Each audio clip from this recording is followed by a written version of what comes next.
like I do right now. Don't say you're on the run to the other side, my love.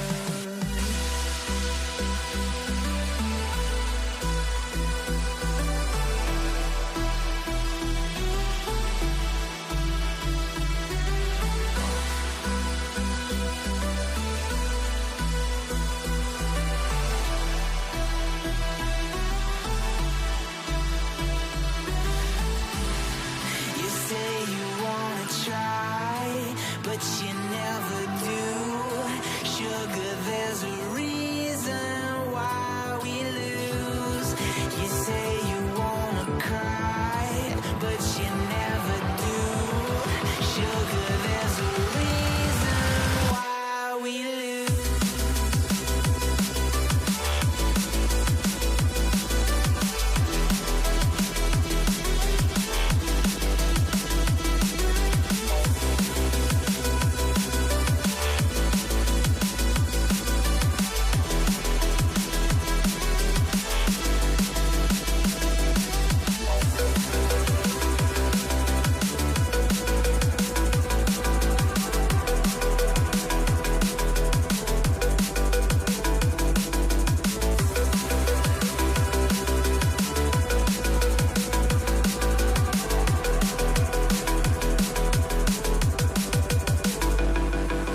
I don't know what you want. Let's have a bit of fun till I downfall. My love, if you feel like I do right now, don't say you're on the run to the other side, my love. You say you wanna try, but you never do. Sugar, there's a reason why we lose.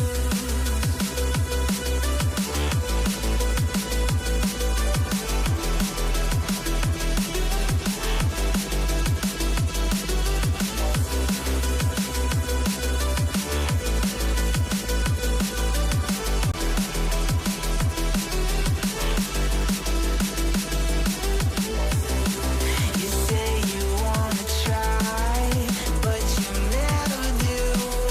Sugar, there's a reason why we lose. You say you wanna cry, but you never do. Sugar, there's a reason why we lose.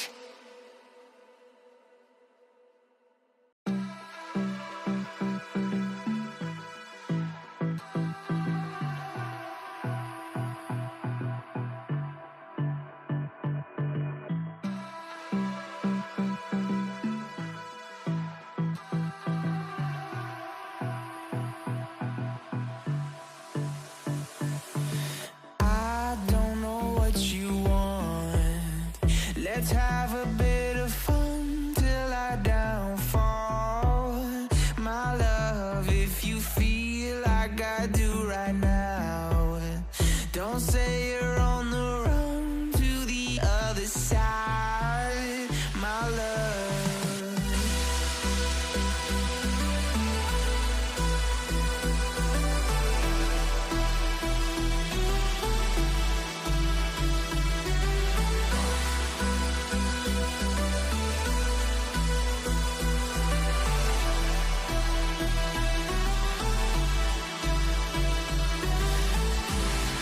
You say you wanna try, but you never do. Sugar, there's a reason why we lose. You say you wanna cry, but you never do.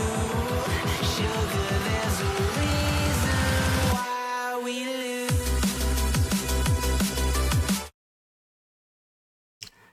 Bonjour à tous, donc bienvenue sur Salut Mad. Alors bienvenue sur cette petite chaîne, parce qu'on ne veut pas trop connecter, parce qu'avec le week-end de Pâques, là je pense qu'il y a du monde de parti là.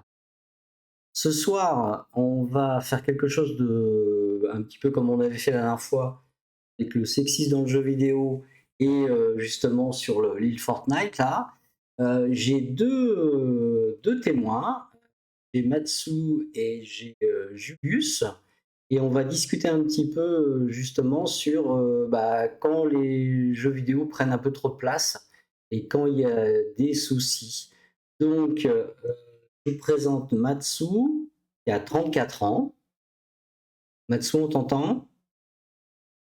Oui, je suppose. Bonjour. Oui, voilà, bonjour. Et puis Julius, 24 ans. Oui, enchanté, bonjour. Bonjour. Donc, ce qu'on va faire un petit peu, c'est tout simplement, donc, on entend bien, ben, c'est bien. Donc, si on entend bien, c'est le principal. Bon, après, on pourrait poser des questions dans le chat. Je ferai un peu la transition. Ce que je vous propose déjà, c'est que on est bien d'accord là. Ce qui est intéressant, c'est des témoignages, et donc ça va nous permettre de voir un petit peu, bah, quand il y a des problèmes avec des jeux vidéo, ou ça aurait pu être avec des écrans, mais là, la thématique, c'est les jeux vidéo. Donc là, l'objectif, c'est justement que Matsu et Julius nous expliquent un petit peu bah, qu'est-ce qui s'est passé et revenir un peu en arrière des problématiques. Donc je propose de commencer par le témoignage de Matsu, donc qui est plus âgé, hein, 34 ans, et qui lui a eu pendant la période d'adolescence, hein, comme nous tous, hein, tous cons, un peu cons à cette période, je rigole, hein, bon, a eu des problèmes de jeu. Et ce qui serait intéressant, c'est rétrospectivement, sachant que Matsu, maintenant, et 34 ans, joue aux jeux vidéo, hein, mais d'une façon totalement contrôlée, bien sûr, et par plaisir uniquement. Donc ça serait intéressant. Ce que je te propose, Matsu, là, c'est justement que tu nous expliques un petit peu ce que tu as vécu pendant ta période d'adolescence avec le jeu vidéo. Yes. Bonsoir à tous. Heu, Moi, j'ai eu des problèmes avec le jeu vidéo, je pense que je vais avoir aux alentours de 15-16 ans, fin troisième début lycée, donc changement d'environnement. Heu, pour moi, le jeu vidéo, je pense, ça a été une sorte de refuge. Il y avait des choses qui allaient pas dans ma vie, notamment au lycée, ça se passait très, très mal. Heu, à la maison, ça se passait pas super bien non plus. J'avais pas une relation conflictuelle avec mes parents, mais mes parents ne s'entendaient plus. Donc, on va dire qu'il y avait une certaine tension, palpable, et le jeu vidéo était un moyen de s'en échapper. J'ai toujours joué aux jeux vidéo, mais du coup, je pense que je suis tombé dans l'excès, heu, pour échapper un peu à tout ça.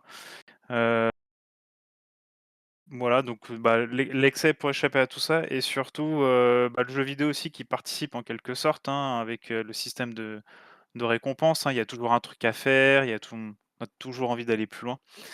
Heu, Ce qui s'est passé aussi, c'est que au lycée, même si ça s'est mal passé, j'étais en internat, et en internat, ça s'est très bien passé, mais je me suis entouré de gens qui jouaient aux mêmes jeux vidéo que moi. Donc forcément, c'était une sorte, je pense, d'engrenage, de cercle un peu vicieux. Je rentrais chez moi, je jouais pour échapper à la réalité, au lycée, ça se passait mal, le soir, j'étais avec des copains, on parlait du jeu vidéo. Donc, voilà un peu comment ça s'est passé. Heu, j'ai réussi un peu, on va dire, à en sortir. Pour faire simple, mes parents m'ont un peu eu à l'usure, mais ce que je regrette, c'est qu'il y a pas eu de compréhension de ce qui se passait de leur part. Je leur jette pas la pierre, je pense que ça devait être compliqué à gérer pour eux. Heu, mais du coup, ils m'ont eu à l'usure, en fait. Ils m'ont eu à l'usure, l'environnement a changé, mes parents se sont séparés, ça allait beaucoup mieux. Donc il y a plein de choses aussi dans la vie à côté, qui m'ont permis de ne plus échapper à la réalité, ou de ne plus me donner envie d'échapper à la réalité. Voilà un petit peu mon parcours. Maintenant, j'ai 34 ans, je joue toujours, heu, sachant qu'avant je pouvais jouer 8 à 16 heures par jour. Maintenant, ça peut arriver au bout d'une heure, 2 heures, j'en ai marre, je vais faire autre chose, quoi. On n'est plus dans la même notion du jeu, on va dire. Ouais, il y a un bot là, j'ai vu passer, j'ai vu passer un bot là, faut que je règle les trucs là. Ah Ouais, oui. ouais, et c'est excellent ça. Et ouais, mais oui, tout à fait. Donc c'était l'engrenage du jeu vidéo. C'était Oui. toujours c'était les mêmes jeux à la maison ou c'était Alors En fait, pour ça, c'est mes parents ont toujours eu des Mac à la maison, et quand, j'avais 15 ans, bah, il y avait pas beaucoup de jeux qui tournaient sur Mac, la plupart des potes étaient sur Windows, donc ils jouaient à plein de jeux, divers et variés. Sur Mac, c'était assez restreint et du coup, c'était un jeu en particulier. Ouais, d'accord, ok, je vois lequel. Oui, Euh, je pense. ouais, ok. Ouais, d'accord. Oui, mais donc là, on est d'accord, c'était le jeu refuge. Par contre, ce qui serait intéressant, c'est que tu nous expliques un petit peu le côté. Alors, j'ai bien compris, on va pas rentrer dans le côté familial, puisque tu disais que tes parents s'entendaient moins bien, donc je comprends bien. Dans ces cas-là, c'est pas évident pour les enfants. Mais justement, c'est-à-dire que ils étaient dans quelle option? Il n'y avait pas de compréhension dans le jeu, heu, ils étaient plus dans l'interdiction, par tous les moyens. Il n'y avait pas de discussion, au moins, je sais pas, bah, tiens, tu joues à quoi? Pourquoi tu joues plus?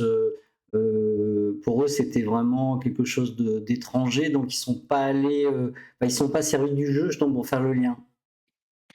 Non, il n'y a pas eu de compréhension, c'était, on va dire, un peu les débuts du jeu en ligne aussi.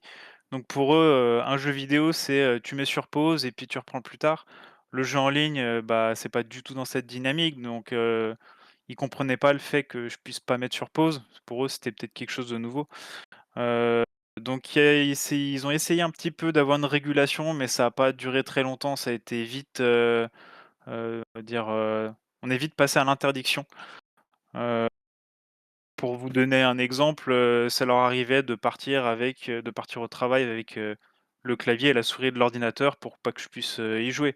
Bon, moi je faisais quoi? Je prenais mon vélo, j'allais à Carrefour, j'allais m'acheter un clavier et une souris pourris que je cachais dans ma chambre, puis je continuais de jouer et ils l'ont compris, donc après ils ont mis un mot de passe. Je me suis débrouillé pour obtenir le mot de passe avec, des failles sociales, on va dire, ce qu'on appelle le social engineering. Heu donc en fait, c'est comme ça qu'ils m'ont eu à l'usure parce que finalement je passais plus de temps à trouver des mécanismes pour pouvoir continuer à jouer, que jouer réellement mais ça a pris bien, je dirais 1 an et demi avant qu'ils arrivent à bout de mes excès.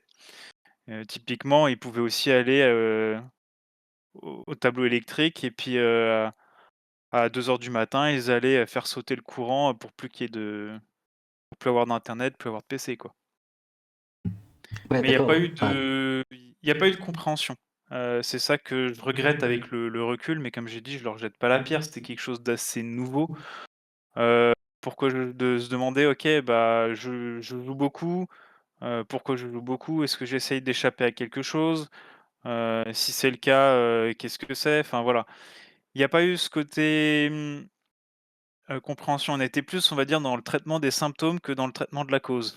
C'est Ouais, ouais, tout à fait. Non, c'est intéressant ce que tu dis, tout à fait. Sachant qu'on est bien d'accord, comme eux, ils étaient aussi en difficulté.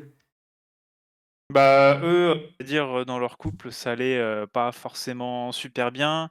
Moi, j'ai pas non plus tous les tenants et aboutissants, même maintenant, hein, et d'ailleurs ça me regarde pas, mais du coup, il y avait une certaine tension, une très, très forte tension qui était palpable. Donc même s'ils essayaient de pas le montrer, bah, souvent les enfants, c'est des éponges, hein, on ramasse, on le ressent, même si on le dit pas forcément. Oui, donc ça c'est certain, oui, oui, oui, et même plus jeunes, hein, même des Oui. enfants de 8-10 ans, c'est bien sûr obligatoirement, je pense quand on est enfant, on ressent au contraire, même plus de façon plus importante quand il y a un souci, quand il y a un souci dans un On le couple, ressent, oui. ouais, on le ressent, hein. Et donc c'est vrai que, ouais, obligatoirement, entre nous, ce que tu décris comme, disons, élément d'interdiction, ça existe toujours, hein, puisque actuellement, les parents, c'est pareil, hein, on enlève l'ordinateur, on enlève et puis je racontais, c'était il y a 15 jours, c'est arrivé à un tel point que la maman en a eu tellement marre qu'elle a pris la Xbox, elle l'a achetée par la fenêtre du premier étage, hein. Oui, d'accord, ouais. Ouais, là, il y a eu vraiment un surbook total. Mmh. Donc, Alors, pour moi, la première interdiction, qui s'est passée, c'est, je m'en souviens encore parce que si je m'en souviens encore, c'est que ça m'avait peut-être un peu choqué sur le moment. Mon père m'appelle, il me dit: «Ah, viens voir et tout». OK, j'arrive. Il me dit: «Tu vois ton jeu là dans l'ordinateur? Hop, poubelle, vider la corbeille». Ah, sur le moment, je m'y attendais tellement pas que ça m'a fait un choc et je m'en souviens encore maintenant. Ah ouais, ouais, donc Et là, c'était... Ouais. pour en avoir rediscuté avec, ma mère, mais bien plus tard, hein, des années plus tard, quand j'étais sorti de tout ça, elle m'avait dit qu'elle, elle était pas d'accord avec l'approche, mais que bon, bah, une fois que c'est fait, on pas revenir en arrière, quoi. Ouais, tout à fait, ouais. Ouais, ouais, non, mais ça, c'est logique. Mmh. Euh, Dis-moi, là, on va laisser parler un peu aussi Julius, donc Julius le plus Yes. jeune. Donc, Oui, raconte-nous un bonsoir. petit peu, toi, ton parcours peut-être plus récent. Ouais, bien sûr, bien sûr.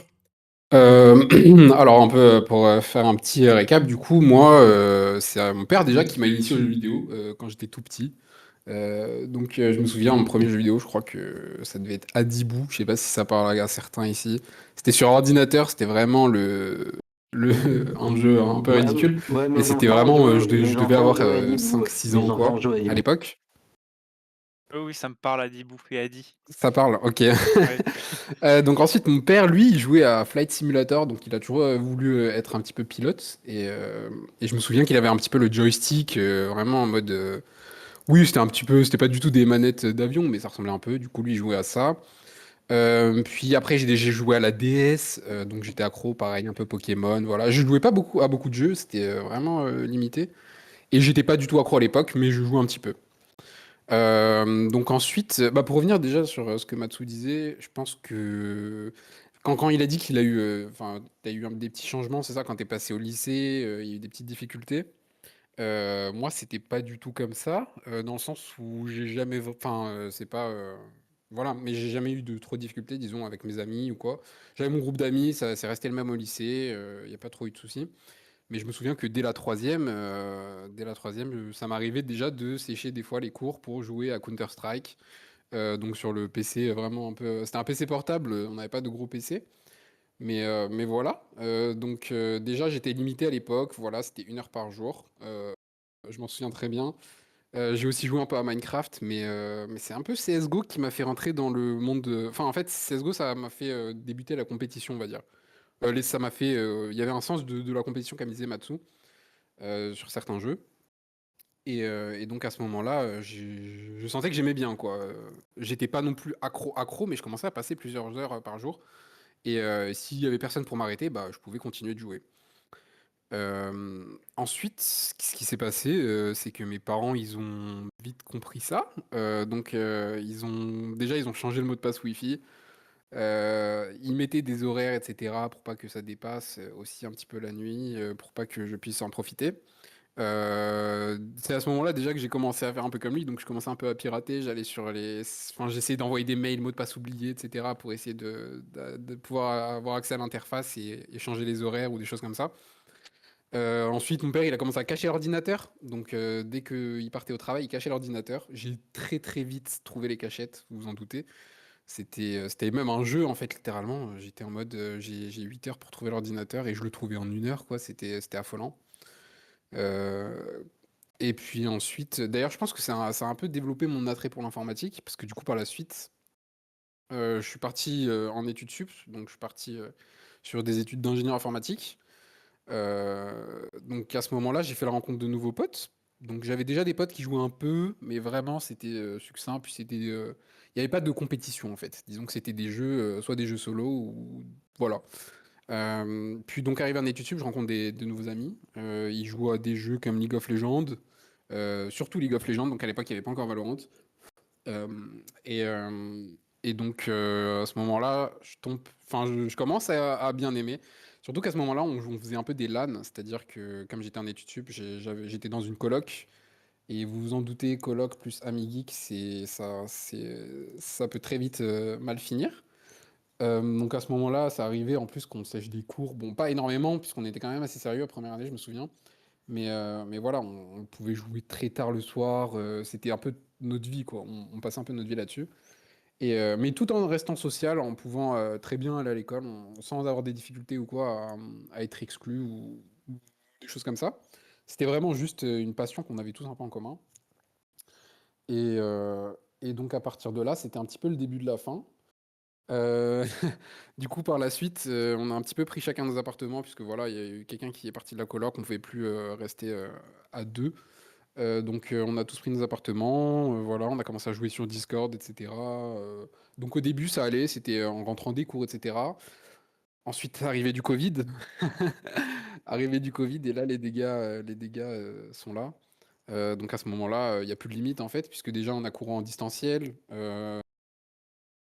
C'était nos limites, quoi. On passait nos journées là-dessus et puis ça s'arrêtait pas, ça s'arrêtait pas.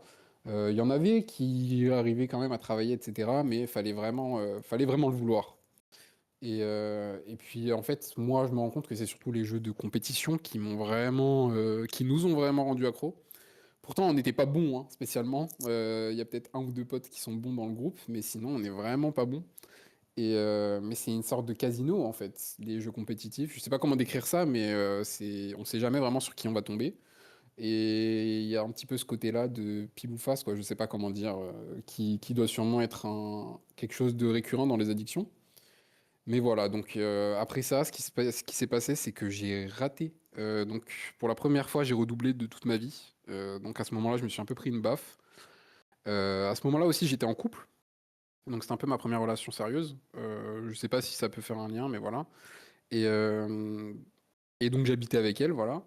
Et donc quand je rate cette année, en même temps je me sépare de ma copine, donc je refais une année. Encore une fois cette année, bah, complètement addict aux jeux vidéo, impossible de sortir, enfin pas de sortir spécialement, mais je veux dire d'aller en cours. J'ai séché énormément, énormément de cours. Pourtant c'était une école payante, hein, je le regrette amèrement, mais voilà, c'est du temps que je retrouverai jamais, entre guillemets. Et à l'époque je me rendais pas compte. Et donc voilà, quand je rate 2 années du coup de redoublement, là ça commence à être problématique. Donc je vais tout simplement voir un psychologue.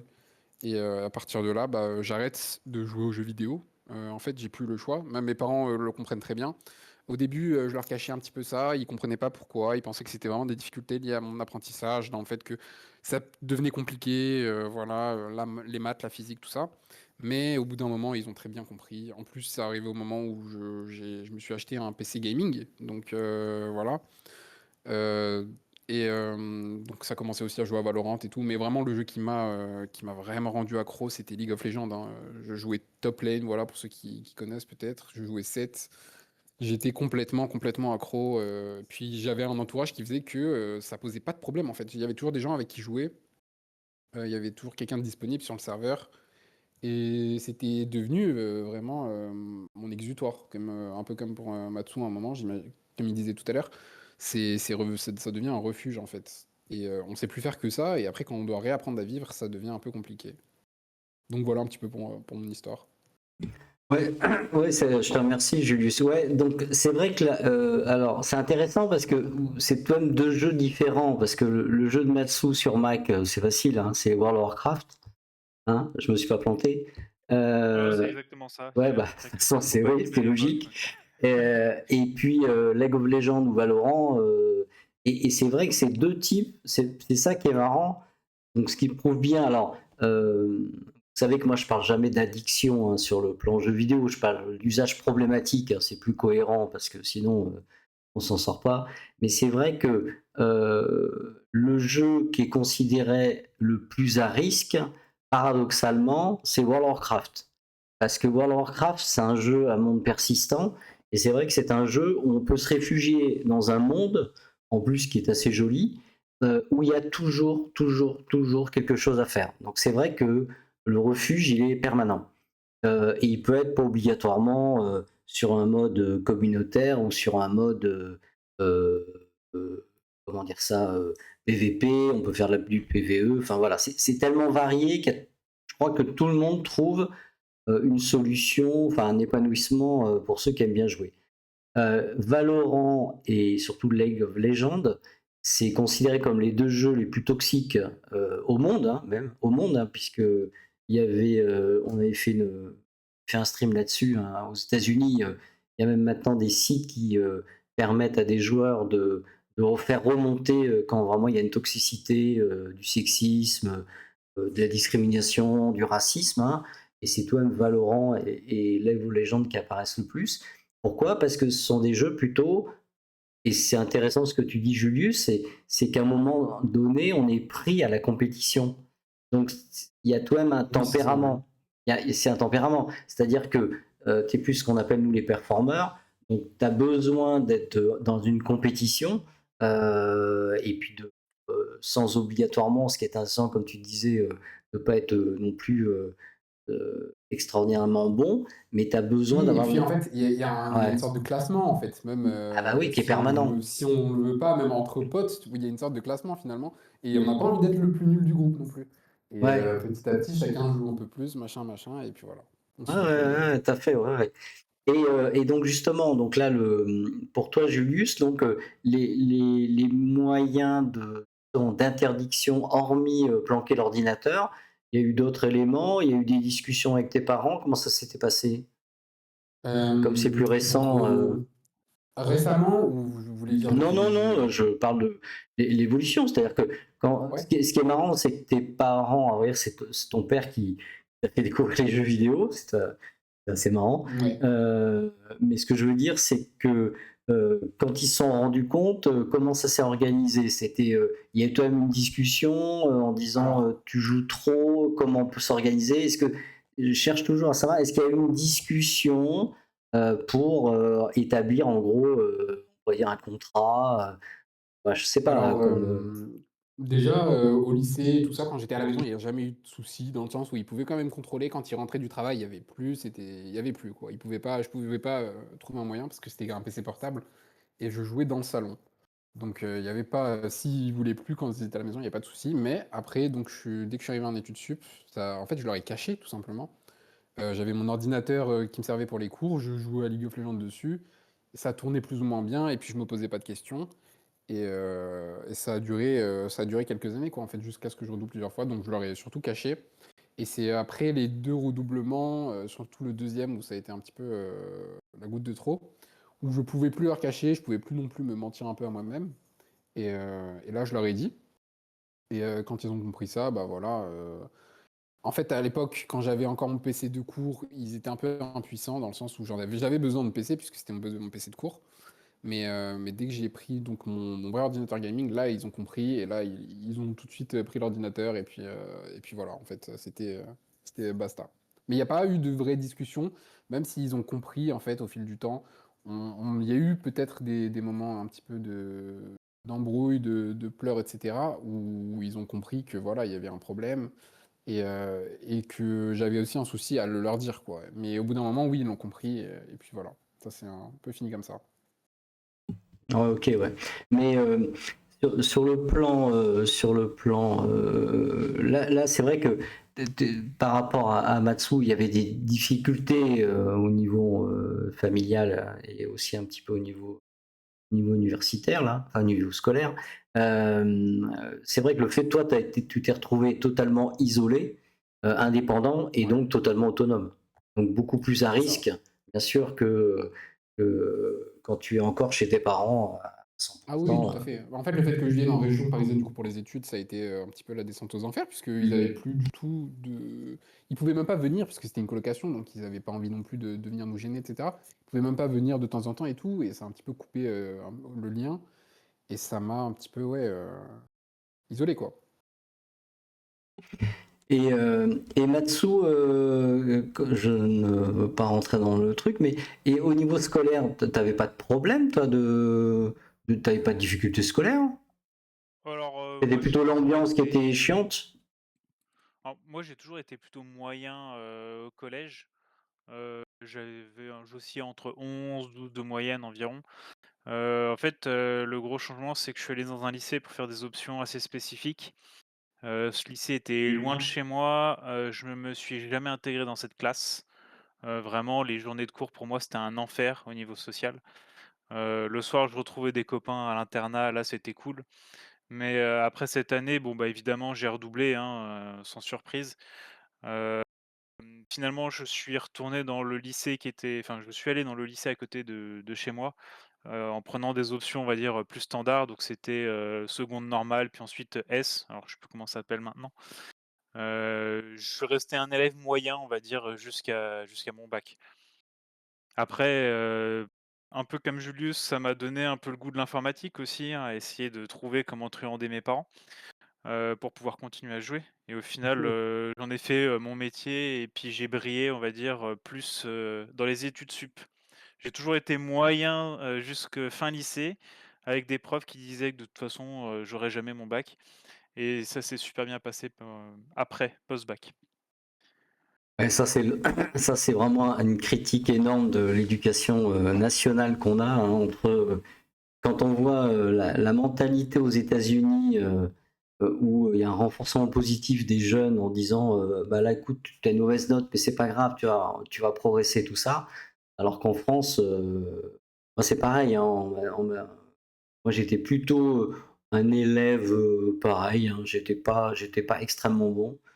Mmh, Et puis les conseils de classe moi j'ai fait à l'époque c'était D, seconde D, il n'y avait pas de S. Nous, c'était C ou D. Donc moi, je voulais oui, faire plutôt sciences naturelles.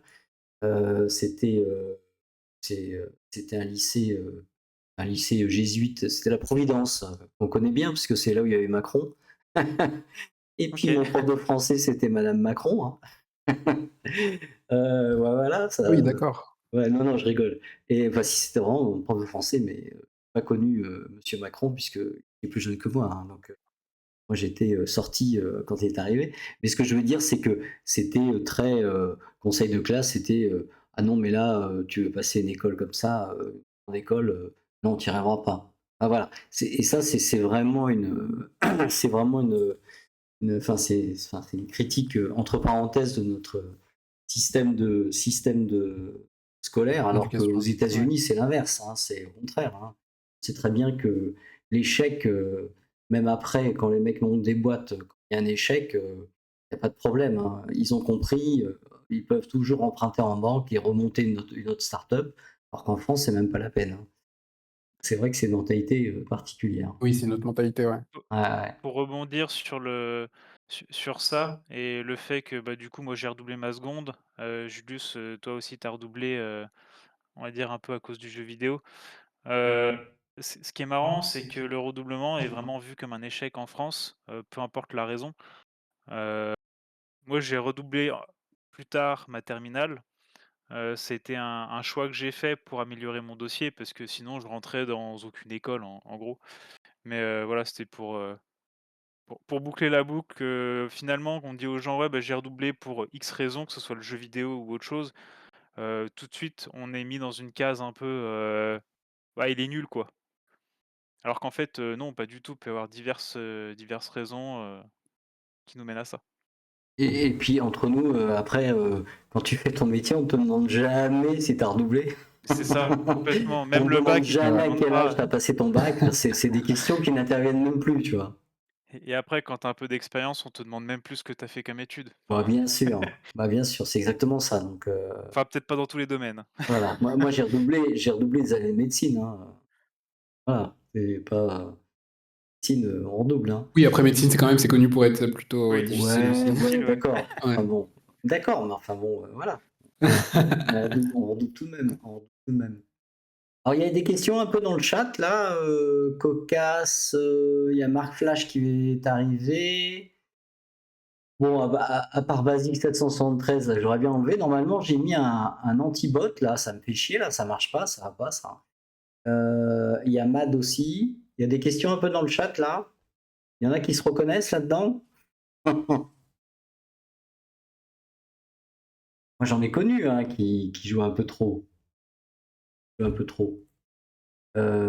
Après, je tiens à vous rappeler que sur le plan, alors vous savez bien, en même si Julius a parlé d'addiction et tout ça, mais quand on est accro, tout ça, c'est vrai que obligatoirement le temps de jeu passé, bien sûr, s'il est très important, on est d'accord que à côté, bah, il y a moins de temps pour travailler, hein. Moi, je vois pas mal de jeunes de 13-14 qui, bah, en fin de compte, ils se mettent à bosser leurs devoirs du soir vers 11h30, minuit, parce que le reste, avant, ils ont joué, hein.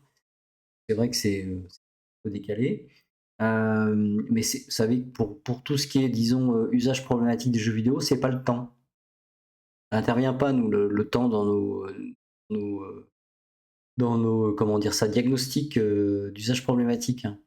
Parce qu'il suffit que, imaginons, il y a une extension de World of Warcraft qui sort, c'est sûr qu'il y en a certains qui vont jouer un peu plus pour pouvoir se mettre au niveau. Et puis après, ils vont retrouver un équilibre. Et puis si. Après, il y en a certains, c'est vrai qu'ils peuvent jouer de façon permanente, hein. Ils se rendaient compte que le fait de trop jouer n'était pas bon pour eux ou pas du tout. Ah, c'est intéressant ça. Cocasse, on a une question de cocasse. Moi, personnellement, oui, je m'en rendais compte, hein. Pendant un moment, en tout cas, je m'en rendais pas compte, mais enfin, au bout d'un moment, oui, c'est sûr qu'on s'en rend compte. Arriver à un stade où on sort plus beaucoup, où on parle plus à beaucoup de monde, en tout cas de mon côté, hein, je sais pas pour toi, Matsu, mais ça se passait comme ça, quoi. Je me suis rendu compte qu'il y avait un truc qui allait pas, hein. Heu, Moi, je m'en suis pas rendu compte au début. J'ai peut-être commencé à m'en rendre compte, à 2 moments. Le premier moment, c'est quand un de mes 2 parents m'a fait la remarque que, j'avais vraiment des réactions, comme de comment dire? Quelqu'un qui était en manque. C'est-à-dire que si j'étais pas en train de jouer, au jeu et que j'étais obligé de faire quelque chose, de sortir ou autre avec mes parents, bah, j'étais exécrable avec eux, j'étais pas gentil, j'étais énervé, sur les nerfs.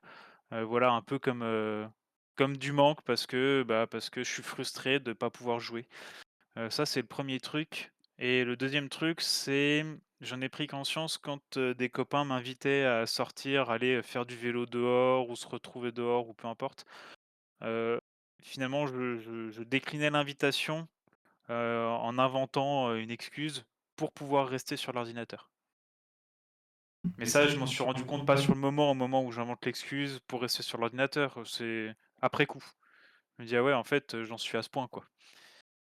Puis après, je retourne jouer, donc j'oublie. Ouais, le truc des excuses, moi aussi, je l'ai beaucoup fait. Je suis presque même devenu un expert, hein. C'était horrible, hein, mais ouais, je vois ce que tu veux dire en tout cas. C'est intéressant, hein, parce que là, surtout Matsu, là, tu sors en effet des éléments qui rentrent dans le gaming disorder, hein. C'est typique, hein. Mmh. C'est le Ouais, jeu prend complètement. exactement, hein, c'est le jeu prend le plus de présence, comme X ou Y en addiction. Et à partir de là, tu crées, mais comme disait aussi Julius, comme on joue et qu'on a envie de rester de jouer, ben, on commence à diminuer ses autres activités et à se recentrer sur le jeu. Et il apparaît aussi assez rapidement après, par la suite, un isolement social. Et ce qui est Oui, intéressant, c'est qu'on n'est pas bien parce qu'on se dit merde, qu'est-ce que je fais là? J'ai une partie à finir ou j'ai un truc à faire.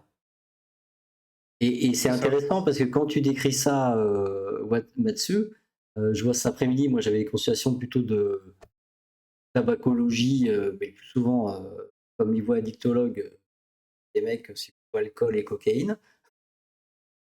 Et c'est vrai qu'il y en a qui disent il y a une addiction aux jeux vidéo parce que simplement il y a ces symptômes entre guillemets de sensation de manque, mais c'est pas un sentiment de manque physique, hein. On est irritable parce que ça nous emmerde, parce qu'on veut C'est ça. revenir à notre centre d'intérêt. Non, mais on veut revenir à notre centre d'intérêt principal qui est le jeu, et à partir de là, le reste ne nous intéresse plus. C'est vrai que voilà. Mais est-ce que l'un et l'autre, ça vous est arrivé? Alors, peut-être plus Matsu, parce que Matsu, toi, tu étais plus jeune, donc quand on est ado, on est un petit peu agressif. Julius, je sais pas. Est-ce que vous avez, à un moment donné, eu même des quand tu dis: «J'étais exécrable», mais parce que tu étais dehors, mais est-ce que tu as eu justement des réactions, ce qu'on dirait violentes, quand tes parents t'interdisaient de jouer? Alors non, j'ai jamais eu de réaction violente. Après, par rapport à des copains qui ont fait leur crise d'ado, c'était conflictuel avec leurs parents, moi ça a jamais été trop dans le conflit, si ce n'est, le sujet du jeu vidéo. De toute façon, j'avais compris que peu importe ce que je disais, Même s'ils avaient tort, ils avaient raison. Donc à partir de ce moment-là, je me lançais, je mettais pas d'énergie là-dedans. J'ai jamais été violent ou quoi que ce soit. Heu, Sachant que, moi j'ai été élevé de la génération où quand j'étais gamin, si tu fais une connerie puis que tu gaves un peu trop tes parents, qu'ils arrivent pas à te calmer, bah, ils te mettent une fessée ou une gifle. Voilà, donc alors je dis Ouais. pas qu'ils me battaient, loin de là, hein. Non, non, mais J'ai c'est pris des normal. claques, machin et cetera, mais du coup, j'ai jamais été violent pour le coup. Et toi, Julius, non, jamais de. Euh, non, envers mes parents, non, jamais, jamais. Il y a déjà eu des fessées, des trucs comme ça, mais ça reste anecdotique pour le coup. Mais par contre, pour revenir sur le fait ils avaient toujours raison, moi aussi, je me souviens très bien que au lycée, je m'étais fait la réflexion qu'en fait, mon père, il avait toujours raison et que ça me servait à rien de débattre avec lui. Et j'ai l'impression que ça m'a même forgé sur des années après, dans le sens où j'essayais pas de le contredire et j'allais toujours dans son sens, même si en fait, Je je faisais savais pas qu'il ce avait qu'il me tort. disait.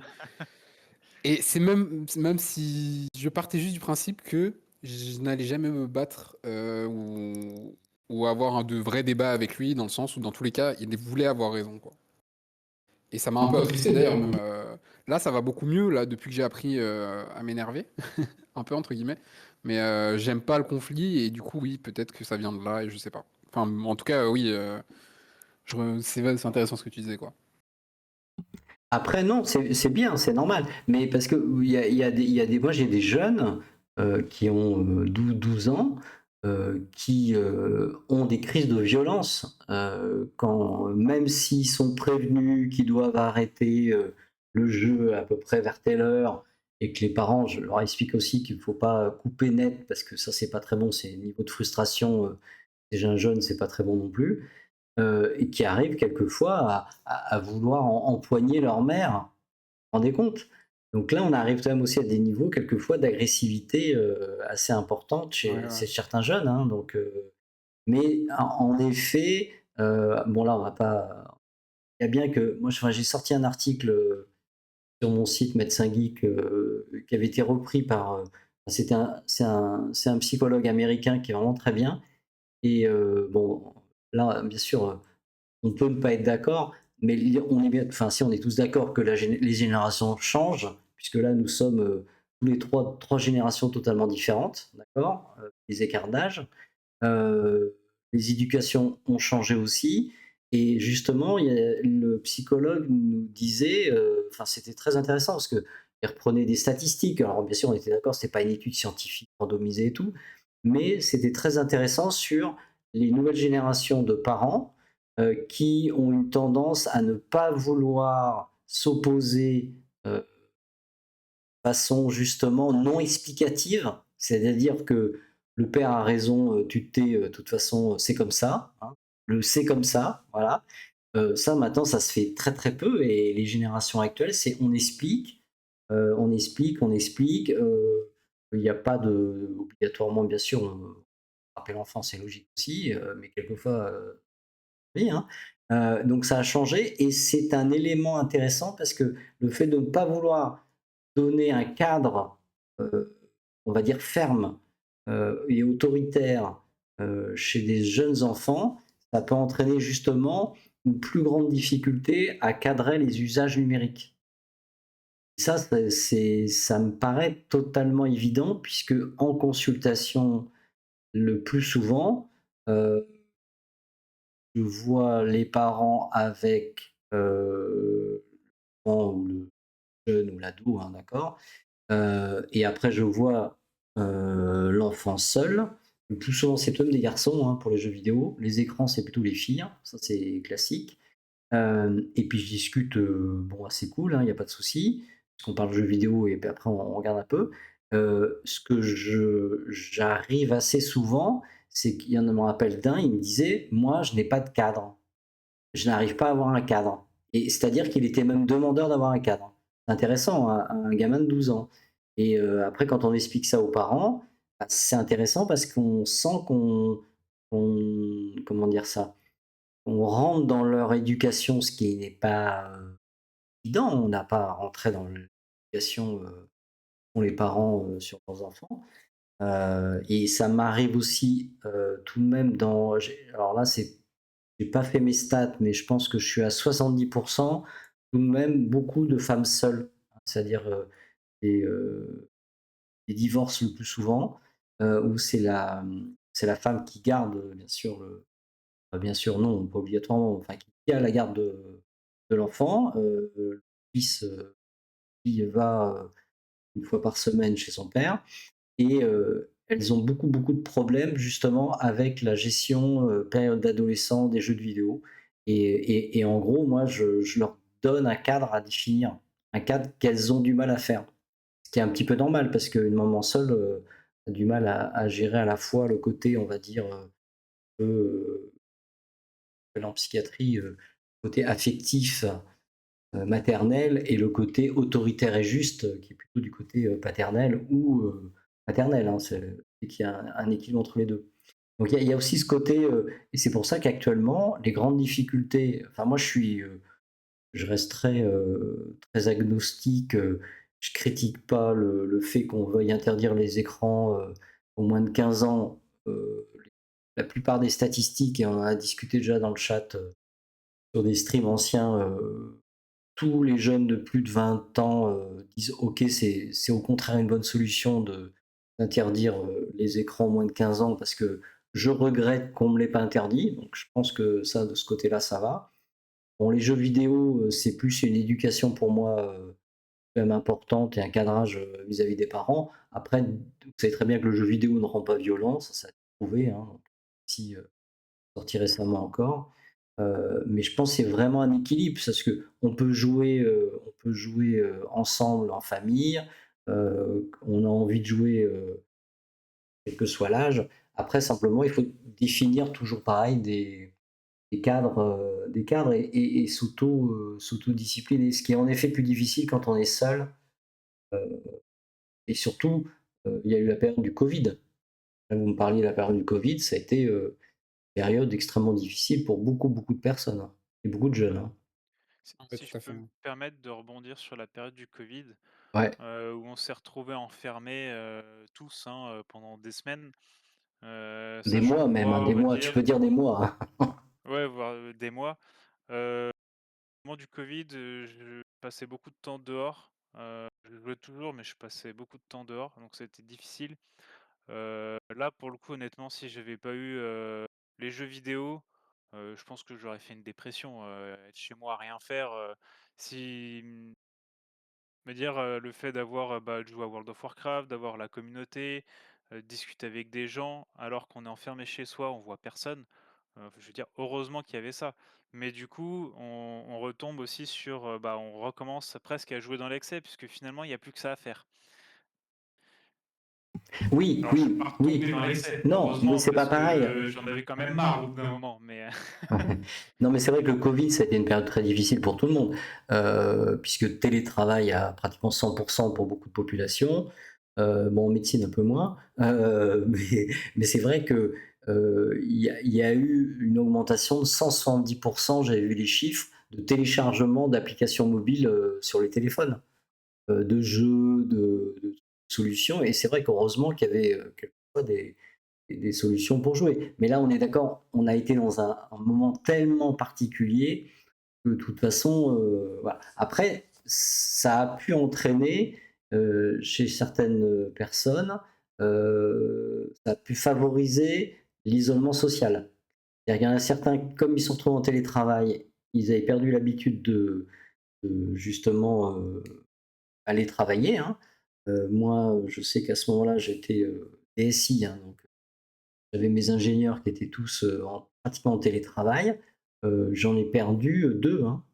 2, c'est-à-dire que qui vraiment, ne voulaient plus revenir. Ils étaient en isolement social, ils ont démissionné. Bon, il y en avait pas mal d'ingénieurs, mais par contre, il y en a d'autres qui supportaient plus, qui voulaient à tout prix revenir. Donc après ça s'est, équilibré dans toutes les entreprises. Vous avez vu, à 2 jours de télétravail à peu près. Et là actuellement ça a l'air de diminuer, mais c'est vrai que c'est pas évident parce que les ingés aussi, peuvent travailler à distance, mais comme beaucoup aussi de professions administratives, hein. C'est vrai que le jeu intervient aussi pour, combler l'ennui, hein, c'est tout à fait normal, hein. Je me souviens qu'au tout début du covid, même si le télétravail était préconisé et recommandé, au tout début, je continuais d'aller au travail parce que c'était les seules interactions sociales que j'avais. Ouais, ouais, alors que l'autre ouais. Malheureusement, après, j'ai changé de travail entre 2 confinements ce qui fait que j'ai dû commencer un nouveau travail en full télétravail. Je Là, j'avais peur. Là, je savais pas pas vraiment dans quoi je m'embarquais, mais Mmh. C'est vrai que c'est un risque, c'est un risque. Alors est-ce qu'il y a d'autres questions dans le chat là? À part Cocasse. Mad, il a pas des questions, Mad? Il y en a certains que je commence à connaître, hein. Comme Marc, Flash aussi.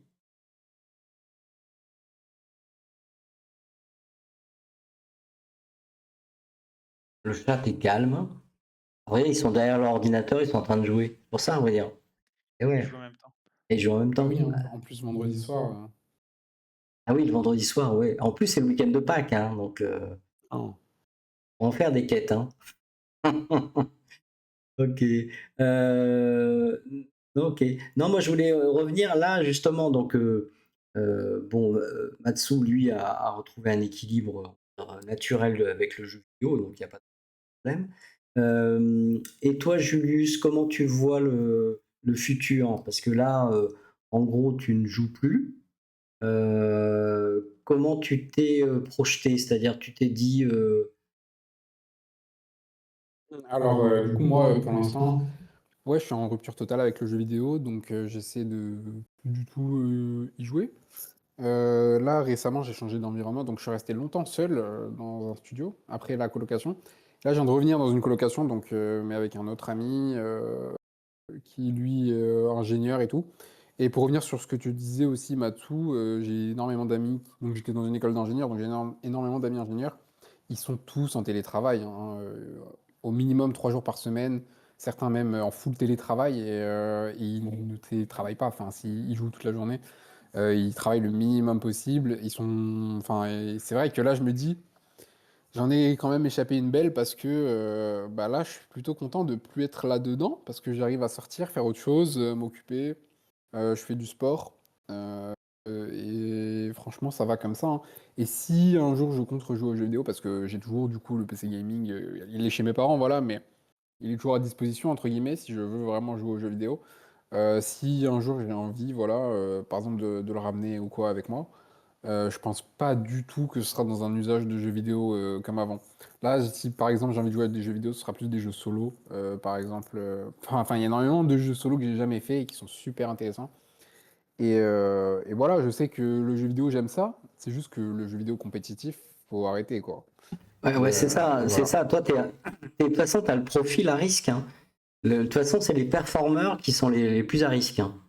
Alors, C'est c'est connu, marrant hein. parce que je vais faire le parallèle avec le côté, jeu vidéo compétitif. Moi, quand j'étais dans mes périodes d'excès, sur World of Warcraft, je faisais exclusivement du PVP et Ah ouais, donc ouais, donc c'est performeur, ça, hein. pareil dans le côté, compétition, quoi. Ah, mais c'est tout à fait vrai parce que moi aussi, j'ai du coup joué un petit peu après à Dofus. Mmh. Et Dofus, pareil, je me suis très très vite penché sur le PVP, quoi. C'était le seul truc un peu intéressant du jeu, selon moi. Je faisais même plus les quêtes et tout. C'est marrant, hein. Vous voyez, c'est comme quoi le tempérament il est très particulier. Moi, je sais que le PVP, je le joue en guilde il y a longtemps sur World of Warcraft. On avait monté une team à 3, là. C'est PVP à 3, je crois, je ne me rappelle plus, hein. Trois L'arène, versus 3, hein. les arènes, Les arènes, ouais, 3-3. oui. Ouais, c'est ça, ouais. Il fallait connaître le terrain parfait, par cœur, tout le monde était. Bon, c'est vrai que c'était sympa en stratégie. Alors, mais moi, c'est le truc vraiment. Et j'ai fait ça un mois, ça m'a suffi. Parce que je suis pas un guerrier, moi. C'est ça qui est marrant, hein. Donc, ça Non, dépend du tempérament puis de chacun, hein. et puis derrière, alors moi, je fais plus de PVP sur WoW maintenant parce que c'est plus vraiment ce qui m'attire, je fais plus du donjon, du raid et cetera, donc du PvE. Mais il m'est arrivé de refaire du PVP. Le problème, c'est que si je faisais ça le soir, j'arrête, on va dire, à 22 heures, je dors pas avant minuit. Ça m'a tellement excité devant le PC que je peux pas dormir derrière. et je retrouvais presque les mêmes sensations de quand j'étais adolescent. Ouais. Bon, du coup, j'en ai plus refait. Ouais, ouais, tu raison. Mais c'est normal. Alors, c'est vrai que quand je disais tout à l'heure que le jeu vidéo ne rend pas violent, par contre, ça a été prouvé que ça rend plus agressif. Ça dépend bien sûr des jeux, hein. Mmh. Si tu joues à, je sais Ah, pas moi. je veux dire, ça m'éveillait, ça Ah bah, c'est mettait, normal, tu as ton tout le sens en amygdale, éveil au et cerveau, tu as derrière ton je peux rien. amygdale qui est à fond la caisse là, tu es en adrénaline light là, et donc Un c'est peu ça, ouais. obligatoire, hein. Tu joues à un jeu extrêmement, et c'est ça qui était intéressant parce ils avaient montré ça avec une expérience dans une école. Ils avaient pris 10 élèves versus 10 autres élèves dans deux classes séparées. euh, une demi-heure ou 20 minutes avant la récréation, il les faisait jouer à des jeux. Donc, il y en avait 10 qui jouaient à un jeu plutôt, on va dire, un peu violent, type PVP ou baston, je sais pas, ça peut pas, enfin, des trucs.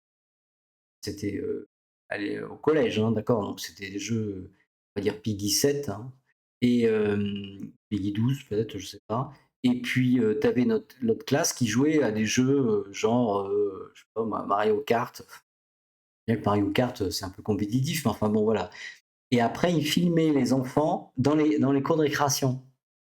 Et c'était excellent. Et donc, on voyait bien que ceux qui avaient fait une 20 minutes de jeu, seulement 20 minutes, hein, de jeu un peu violent, et ben dans la cour de récréation, ça chamaillait plus. Vous voyez? C'est assez intéressant, hein. Donc, et c'est normal. Je sais pas si vous avez déjà fait des jeux en réalité virtuelle. Si, ouais, ouais.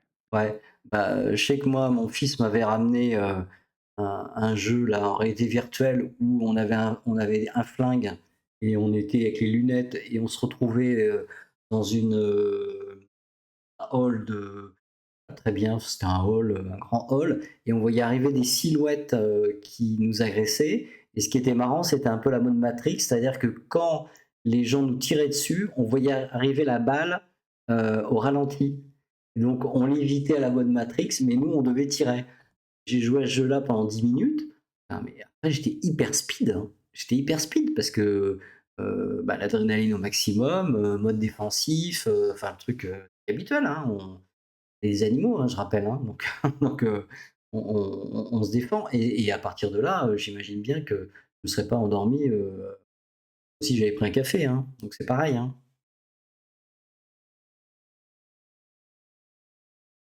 Ok. Pas d'autres questions dans le chat? Alors, après, je vais vous poser des questions alors, qui ne sont pas du tout personnelles, hein, vous me connaissez, puisque vous êtes encore jeune. Imaginons que vous avez des enfants. Quand vous aurez des enfants, parce que je peux vous dire que on n'est pas sorti des difficultés avec les écrans et avec les jeux vidéo, on est bien d'accord, hein. Et puis je parle Je pas de pense qu'on l'IA. va même en plein dedans. Ouais, exactement, on est en plein dedans. Et attends, il y a l'IA qui arrive. Et l'IA, maintenant, vu le nombre de jeunes qui se servent de l'IA comme psychologue, ça commence à craindre.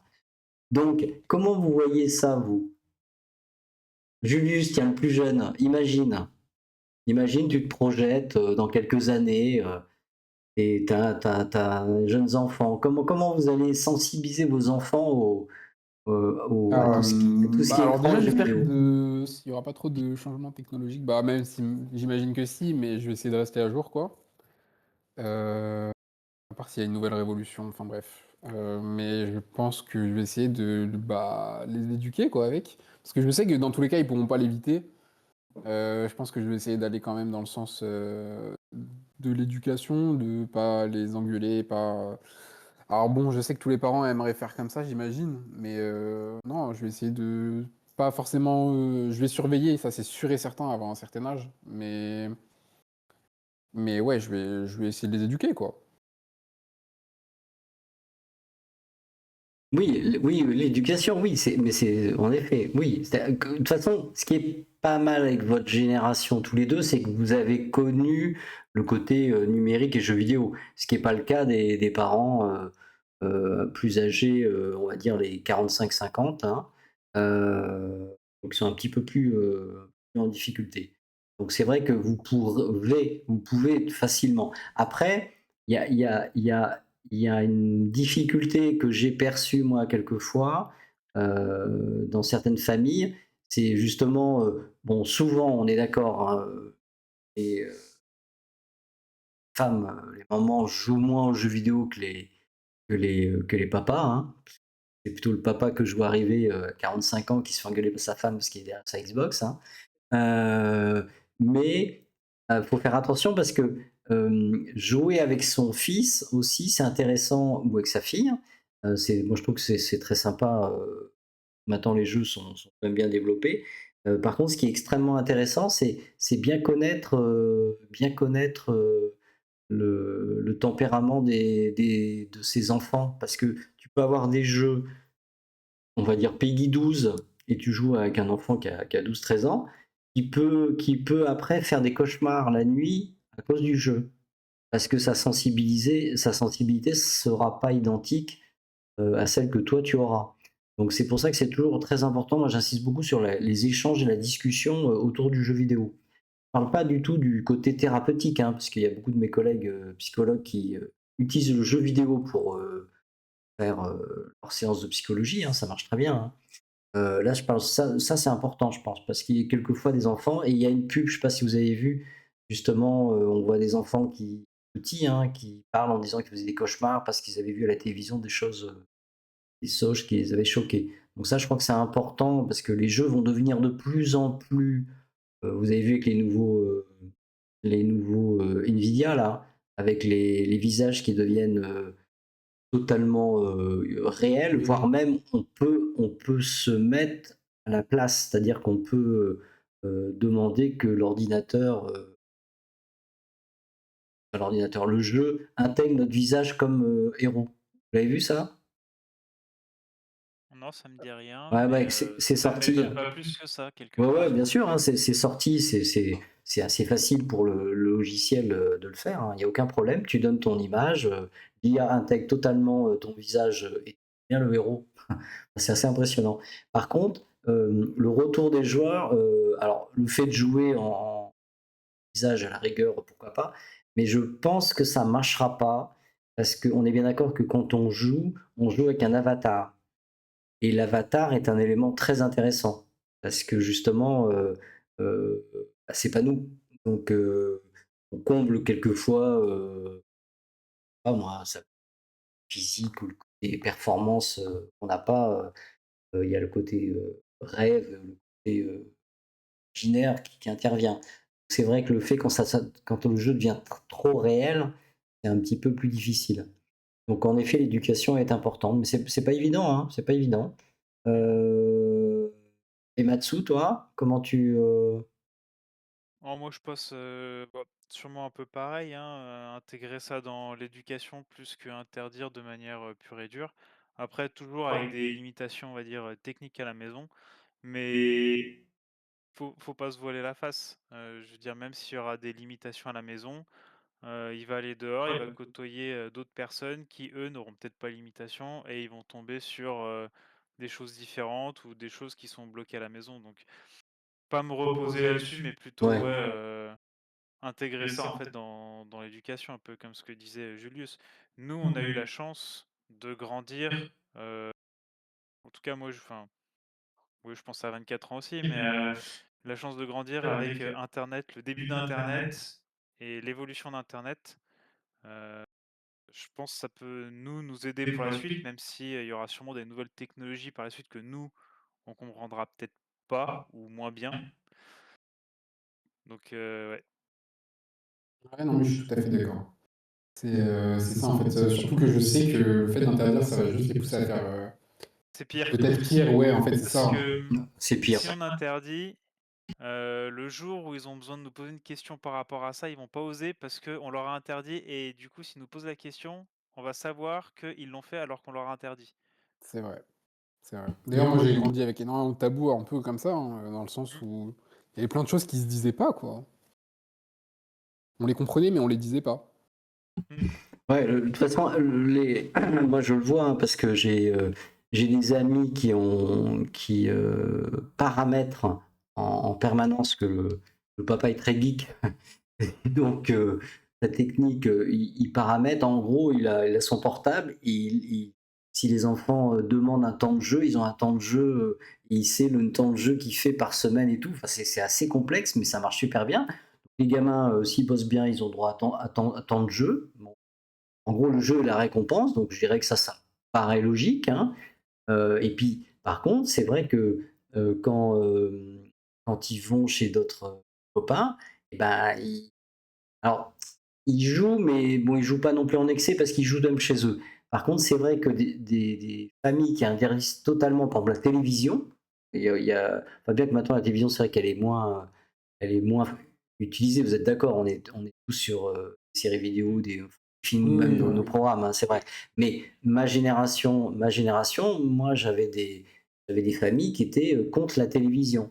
Donc les enfants ne regardaient jamais la télévision.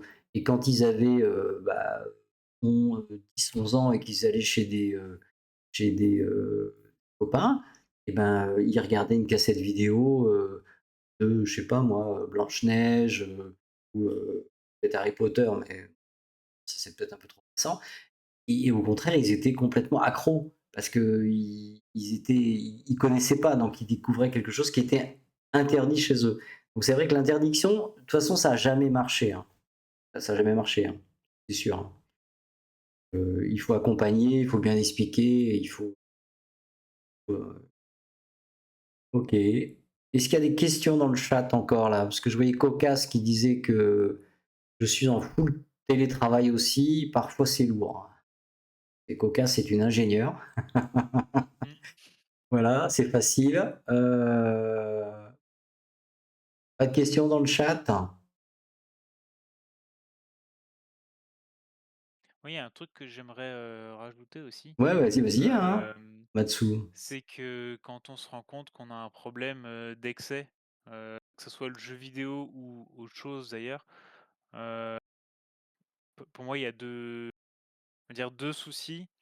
Le 1er, c'est, l'entourage, heu, les amis proches auxquels on va peut-être se confier sur le fait qu'on a un problème sur, X ou Y. Des fois, on n'est pas pris au sérieux parce que pour eux, le jeu vidéo, on peut pas tomber dans l'excès. Ça, j'ai déjà eu le cas et donc c'est aussi difficile des fois de trouver un soutien auprès des personnes à qui on se confie et la deuxième chose, c'est même auprès de certains médecins où quand on leur parle de certains excès ou certains problèmes d'excès, d'addiction ou autre, heu, des fois on a l'impression qu'ils nous mettent dans une case et ils nous prennent pas vraiment au sérieux ou alors, tout de suite on est dans une case et c'est nous on veut pas être dans une case en fait. Quand on en parle, c'est qu'on cherche du soutien, de l'aide, quelque chose et des fois on l'a pas forcément, même auprès, d'un médecin.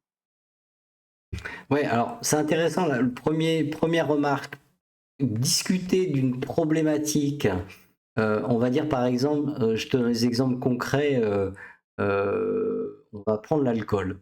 Bon, il y a quand même beaucoup de problèmes d'alcool en France, hein. Même si les jeunes boivent moins, bon, ça se discute, mais imagine, tu es dans un groupe et tu trouves que tu bois un peu trop d'alcool. Bon, et que tu vas discuter avec d'autres qui aussi ont en gros la même consommation. Automatiquement, qu'est-ce qui va se passer? C'est-à-dire que tu vas leur projeter un jugement sur leur propre consommation. Donc quand tu fais ça avec le jeu vidéo, c'est pareil. Si tu dans une communauté de jeux vidéo où tu as des joueurs qui jouent beaucoup plus que toi et que toi tu trouves que tu joues un peu trop et que tu veux en parler, automatiquement c'est extrêmement difficile parce que tu vas leur projeter leurs propres difficultés, et c'est très difficile. Et je te donne des exemples encore plus fin là-dedans. C'est-à-dire que ça arrive que, pour ceux qui arrêtent de fumer, par exemple, ils sont avec plusieurs et puis, ils font l'effort, ils arrêtent de fumer. Il y en a d'autres qui arrêtent de consommer trop d'alcool parce que 4 pintes ou 5 pintes à chaque fois, c'est un petit peu trop. Les autres continuent. Ils disent, «Bah, moi j'ai arrêté, je ne fume plus» ou alors, «Ah bah, je ne bois plus». je suis content, j'ai pas bu une goutte d'alcool pendant 6 mois et tout ça. Il y aura automatiquement dans le groupe un ou 2 personnes qui vont se sentir mal parce qu'ils vont, un peu comme un miroir, tu comprends? Ils vont dire: «Ah zut, c'est vrai que moi, ça va pas, je bois trop, ou moi, je fume trop», et qui vont avoir le réflexe inconscient, ça c'est décrit, hein, de vouloir faire rechuter l'autre. Ça c'est dur, hein, et j'ai même vu moi quelquefois des couples, familles, hein, familles quand je m'occupais beaucoup d'alcool, le mari arrêtait totalement une consommation d'alcool extrêmement excessive avec, dépendance sévère, hein, en gros 1 litre de whisky par jour, hein, donc ça c'est très sévère. Il était totalement abstinent pendant, 3 mois, pas une goutte d'alcool, et en fin de compte, ce qui se passait, c'est qu'il revenait, prendre sa place dans la famille. La structure familiale s'était modifiée avec sa prise d'alcool. Comme il était alcoolodépendant et qu'il faisait plus grand-chose, le boulot ça allait pas, et ben, la famille s'était modifiée. La maman avait pris plus de place, le fils avait pris une place aussi, plus prépondérante peut-être dans, certaines actions, la fille aussi, et lui il revient, au bout de, on est bien d'accord, des années, hein, bon, c'est compliqué, il y a tout ce qu'on appelle les bombes à retardement émotionnel. La bombe à retardement émotionnel, c'est un peu, à un moment donné tout pète, laisse voilà, et il le personne revient, et en fin de compte, la famille qui s'était réorganisée, bah, à vrai dire, a du mal à perdre leur place qu'ils ont acquis, et j'ai vu moi des phénomènes de rechute, mais des rechutes, inconsciemment, réorganisées par la famille, hein. Vous voyez le principe ou pas? Oui. Ah oui, d'accord. Pour Bah, retrouver la structure voilà, qui avait retrouver la changé structure. Et finalement. donc ce que disait Matsu était très, très bien justement pour la première partie, je parlerai après des médecins. C'est ça, c'est-à-dire que si tu discutes, je sais pas moi, j'en ai vu un, cet après-midi, il fume 20 joints de hashish par jour. Bon, bah, heureusement sa famille, bon, personne ne fume, donc c'est déjà pas mal, donc il a commencé à diminuer, mais tous ses copains, avec qui il était, c'était, l'horreur, et donc quand il a voulu commencer à diminuer, bah, il n'y arrivait pas. Il n'y arrivait pas parce que les autres comprenaient pas. Vous voyez le truc un peu là? Et Donc, et c'est pareil, l'écosystème qui est autour, ouais. voilà, c'est parce que tu mets obligatoirement en vraiment devant le fait accompli l'autre personne en face en disant: «Bah, en fin de compte, toi aussi tu as un problème», et ça, c'est pas évident. Heu, c'est pas évident. Ça peut se faire seulement dans des groupes de parole. Quand tous les mecs sont tous alignés en disant: «Il faut arrêter», là, tu fais un groupe de parole et tout le monde discute, et là, ça marche en positif. Sinon, c'est très difficile. Après, pour les médecins, c'est difficile. Heu, pour tout ce qui est alcool, je crois que maintenant, c'est bon, hein, parce que moi, quand Maintenant, ça va mieux, je pense, globalement pour oui, tout ce qui est alcool, alcool c'est bon, et oui, alcool, c'est bon parce que maintenant, ça devient un interrogatoire. C'est-à-dire que, moi, j'ai commencé l'alcoolologie en 96? Ouais, 1996, hein, les jeunes, hein. 1996. Donc tout ce qui était alcool, c'est vrai qu'on disait souvent, bah, ça passe inaperçu parce que, ah, moi j'en ai discuté avec mon médecin, il me dit que ça va. Ouais, raison, ça va, ouais. Non, non. Enfin voilà, il y avait maintenant ça devient dans l'interrogatoire, le tabac aussi, c'est comme le poids aussi, hein. Vous savez que le poids maintenant il est très contrôlé.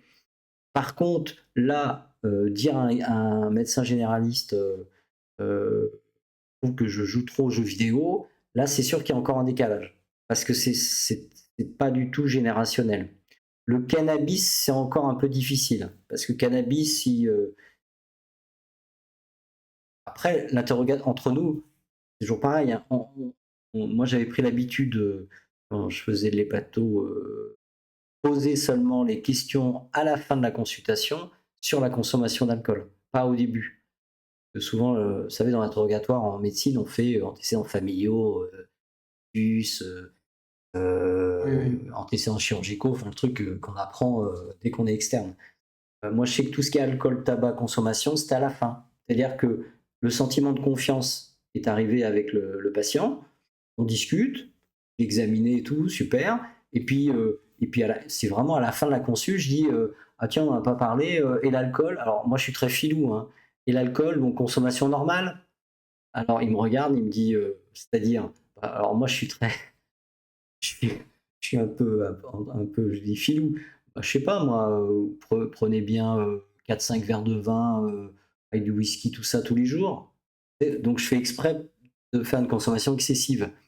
Et donc, si je fais ça, en général, c'est que je pense que la personne consomme pas mal. Et là, il me dit oui, oui, oui, oui, c'est ça, docteur, vous avez raison. Et là, je commence à creuser un peu plus. Et alors là, j'arrive à une bouteille de vin, 4 bières, 100 et tout. Voilà. Là, on a un usage, on va dire un mésusage, sans parler d'alcool-dépendance. Donc, il y a ce côté-là maintenant qu'on a l'habitude.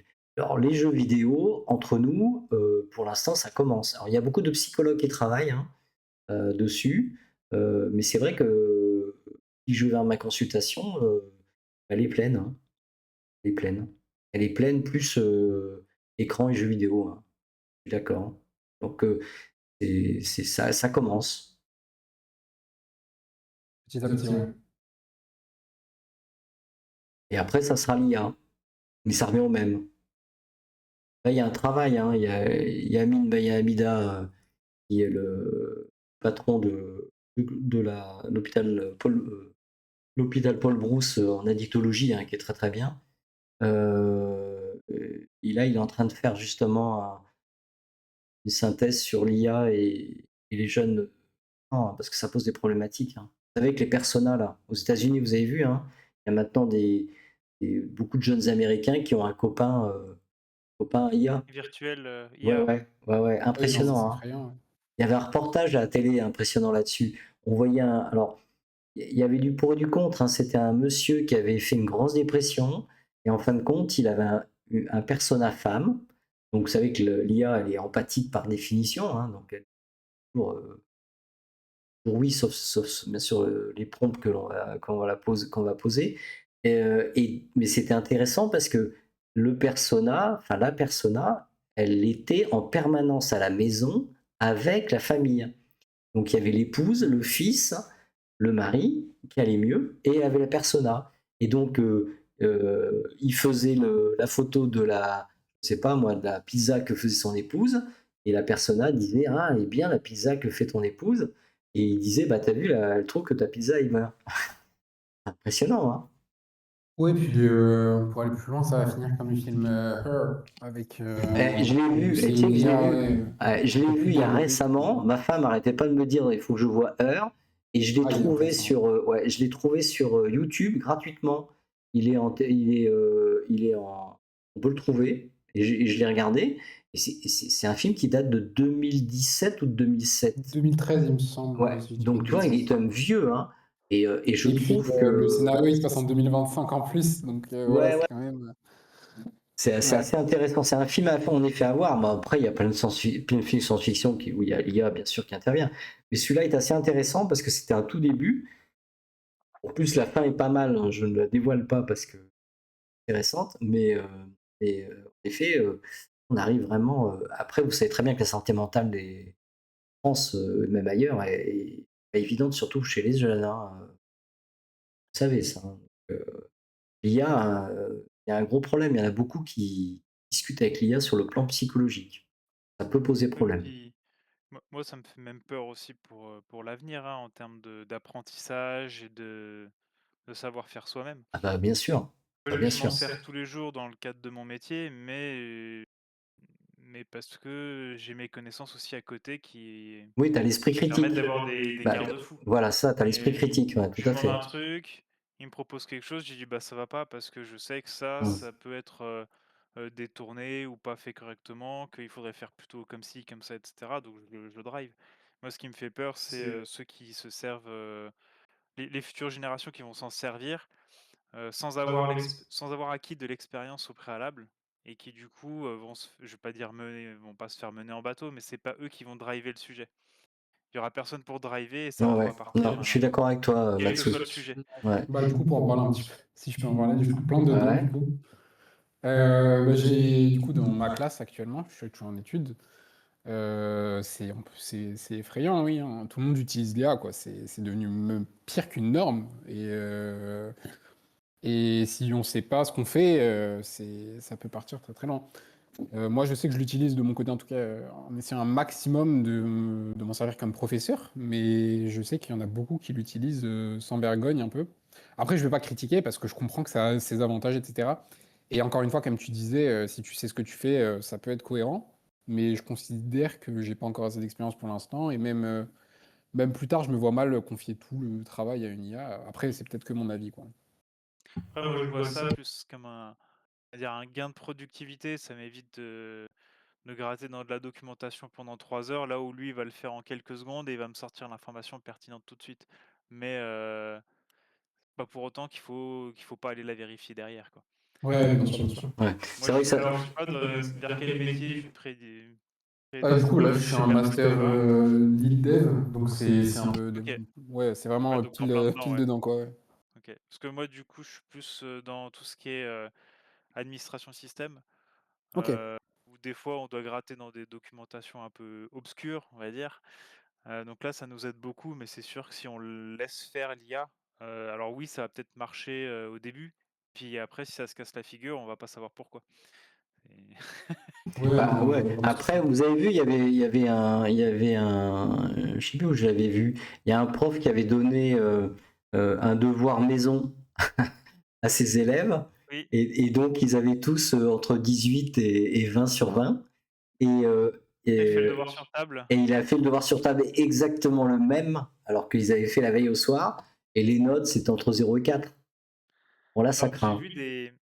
j'ai vu des profs de français qui, quand ils donnaient des devoirs maison, donc ils donnaient au format PDF, et en fait, il y avait des instructions cachées pour les IA, écrit en blanc sur blanc.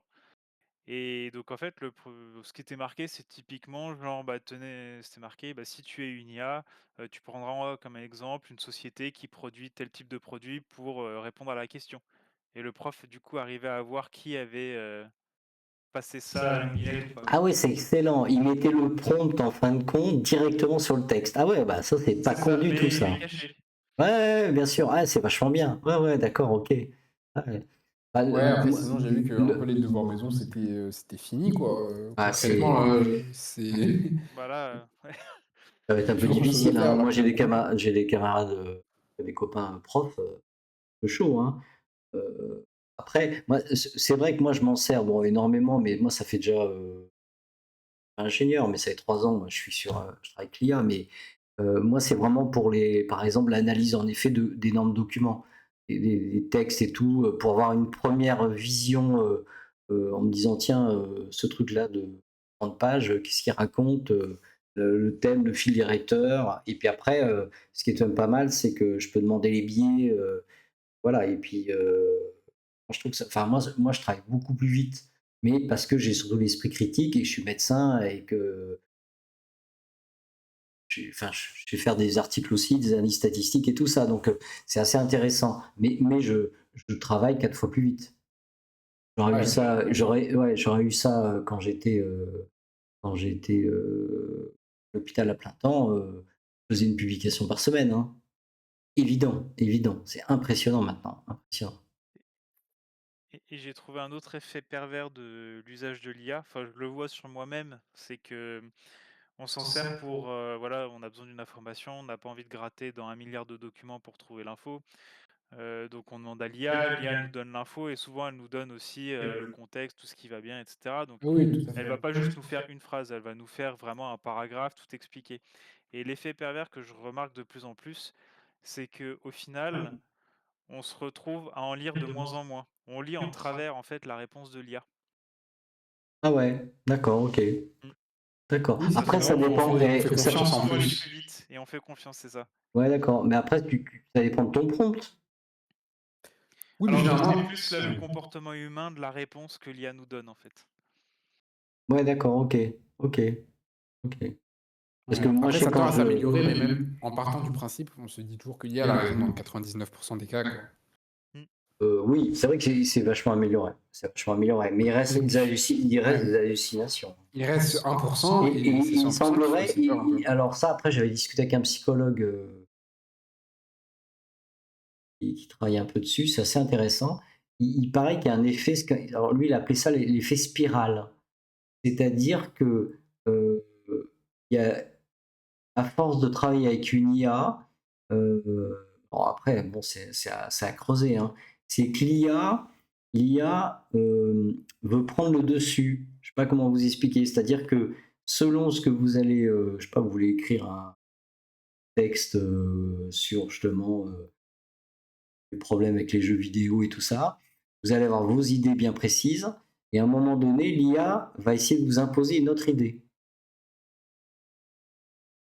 Donc voilà, ça c'est intéressant. Alors c'est l'effet spirale.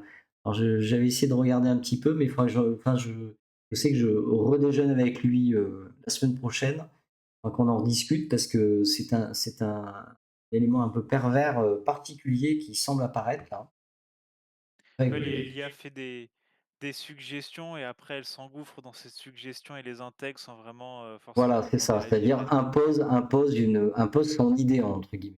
Mm. Voilà, donc ça va être intéressant. Bon, là, on a un peu dévié sur l'IA. Oui. Bon, ouais, non, mais c'est intéressant. C'est intéressant. Bon, bah, merci à tous les deux. Bah, il y a pas de quoi. Je mettrai la vidéo sur YouTube, donc parce que sur stream, euh, ça n'apparaîtra pas. Moi, je vais à Metz la semaine prochaine parler justement de un peu de tout ça, donc je ferai une capture d'un petit peu de nos échanges pour montrer un petit peu le principe aussi de la prévention par le témoignage qui est assez intéressant. Je vous remercie encore infiniment. Sur le chat, bon là c'est en train de jouer là. Donc il est en plus, vous voyez, midi 23, minuit 22h23, donc c'est très bien. On a papoté quand même pas mal de temps, 1h30 pratiquement. Donc je vous remercie. Merci Julius et merci Matsu, hein. Et puis Mais avec plaisir. à Merci à toi. bientôt IRL et ou in-game, hein, pas de problème, hein. Et je vous remercie infiniment. Je vais envoyer la fin du stream.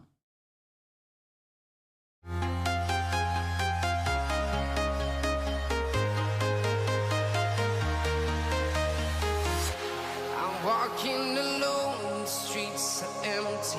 The only thing I can see is my own silhouette. I'm getting stronger, step by step. The clock is ticking, but there's no time for regrets. I've been flying from town to town, from London to Taiwan. I've been all around the globe trying to protect your soul. We are heroes tonight. We will fly above the sky. We are heroes tonight. Yeah. We are heroes tonight.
Simon.